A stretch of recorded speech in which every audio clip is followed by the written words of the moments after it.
Olá pessoal, tudo bem? Hoje nós estamos aqui mais uma vez para trabalharmos a questão da fundação ou o início do movimento pentecostal no Brasil. É lógico que para a gente falar sobre o movimento pentecostal no Brasil, precisamos sempre dar uma volta na fita, voltar um pouco a fita. O movimento pentecostal do Brasil, ele chega em 1900, é fundado em 1911, em junho de 1911, as Assembleias de Deus. Lógico que o primeiro momento foi chamado de fé apostólica, missão de fé apostólica, uma tradição ou uma herança de William Seymour, que havia fundado a missão de fé apostólica em 1906 em Los Angeles, Califórnia, que por sua vez William Seymour foi aluno de Fox Parham em 1905. Parham entra no noticiário no primeiro dia de 1901 por conta do avivamento ocorrido no seu seminário, o Seminário Betel. Né? Então, voltando à fita, você vai encontrando essas datas muito importantes. Então, em 1901 acontece o primeiro batismo do Espírito Santo em falar línguas estranhas, no primeiro dia do ano de 1901. Em 1905, William Seymour torna-se aluno de Fox Parham. E em 1906, Seymour funda a igreja ou a missão de fé apostólica. Em 1911, chega ao Brasil, ou melhor, funda-se no Brasil a missão da fé apostólica, depois de Gunnar Wien e Daniel Berg terem sido rompido com a Batista em Belém do Pará. Aqui no Brasil, lógico que o movimento pentecostal, a raiz de todo do neopentecostalismo é as Assembleias de Deus. Mas o movimento pentecostal, ou o batismo do Espírito Santo, ou a pregação da pneumatologia, acontece com Luiz Franciscone, né? Que mais tarde vai criar a Igreja Cristã do Brasil, Congregação Cristã do Brasil. É lógico que o primeiro culto da Cristã do Brasil, ou os primeiros cultos, foram feitos em italiano, porque Luiz Franciscone, ele era italiano, nasceu na Itália, veio para o Brasil e começou a pregar uma nova doutrina, a doutrina do batismo do Espírito Santo. Por sua vez, um grupo de pessoas se uniu a ele, e ele então ensinava e pregava em italiano. A Assembleia de Deus, o seu primeiro culto, que ocorreu em junho de 1911, vai acontecer em português. Apesar dos dois missionários serem de origem sueca, mas o culto e também a sua liturgia já é totalmente brasileira. Muitos pesquisadores, inclusive o professor Gideon Freire de Alencar, um dos pesquisadores do movimento pentecostal e principalmente da Assembleia de Deus, ele vai dizer que a Assembleia de Deus ela é genuinamente brasileira.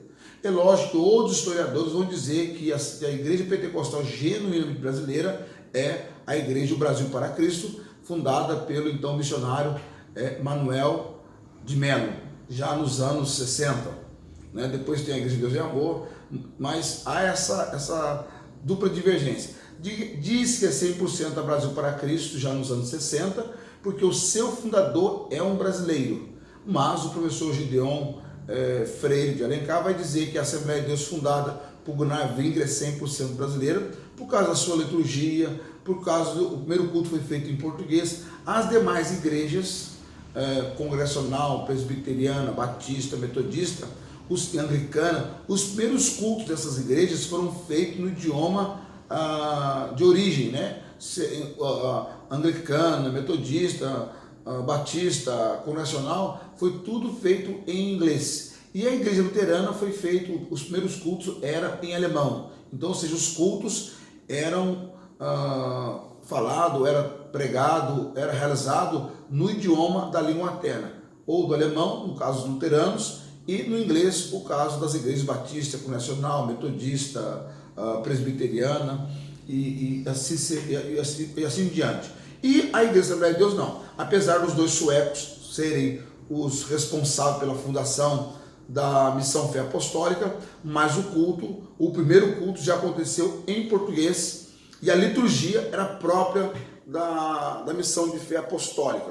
É lógico que o pastor Gunnar Vingre, por ser uma pessoa que estudou nos Estados Unidos, fez curso teológico, graduou em teologia, defendeu o seu trabalho de conclusão de curso chamado monografia, e ele escreveu sobre o tabernáculo, ele defendeu na banca, né, a sua monografia. Então ele tem toda uma formação acadêmica bíblica e teológica. Então ele pauta por essa base bíblica e teológica. Então as suas mensagens, a sua vontade de transmitir o conhecimento, ele cria jornal. No jornal ele escreve o estudo bíblico da semanal, aonde mais tarde se transformou na revista da escola dominical, mas os irmãos tinham diariamente ali os textos para fazer a leitura, e no domingo tinha o estudo dominical. Então quem recebeu o jornal, fundado pelo pastor Gunnar Vingre e Daniel Begg, já tinha ali no seu conteúdo, no seu interior, os estudos dominicais. Então, em 1908, Franciscano vai fundar a Igreja Cristã do Brasil, a Congregação Cristã do Brasil, mas não é uma igreja brasileira porque os cultos iniciais aconteceram em italiano. Então, as igrejas batistas, metodistas, presbiteriana, anglicana, os seus cultos foram feitos em inglês, a igreja luterana em alemão e a Cristã do Brasil em italiano. Mas a Assembleia de Deus, seu primeiro culto, a sua liturgia, foi realizado em português. O boom da Igreja Missão de Fé Apostólica acontece em 18 de abril de 1906, quando o jornal Los Angeles Times publicava uma matéria que começava afirmando estar em seus repórteres diante de uma sobrenatural Babel de línguas e de uma nova seita de fanáticos formada em sua maioria por negros, imigrantes, pobres, liderado por William Seymour. É lógico que nós temos aí uma série de questões, né? O William Seymour estudou no seminário de Forks Parham, numa cadeira no corredor, né? Há uma contradição, porque na realidade, porque que atribuía a Parham um preconceito racial, né? Chegaram a acusá-lo de homossexualismo, acusá-lo também de participar da Ku Klux Klan,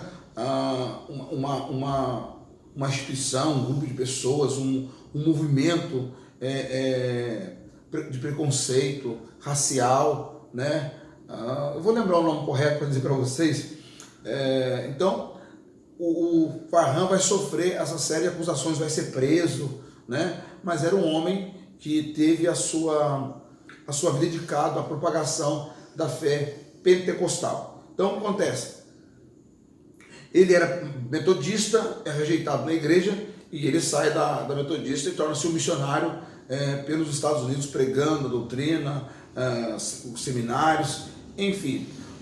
William Seymour, aos 25 anos de idade, ele vai para Indianápolis. É interessante a história de William Seymour. Por quê? Porque ele encontra já lá, ele é neto de negros, de escravos, e ele vai aos 25 anos, vai para Indianápolis, né? E aonde torna-se garçom, e depois vai trabalhar como vendedor, depois torna-se membro da Igreja Metodista Episcopal. E ele, num período curto, ele muda 5 vezes de cidade, né? E numa última cidade ele encontra uma pastora afrodescendente que o apresenta a Forks Parham, aonde ele vai estudar sobre a pneumatologia. Vamos para o próximo vídeo.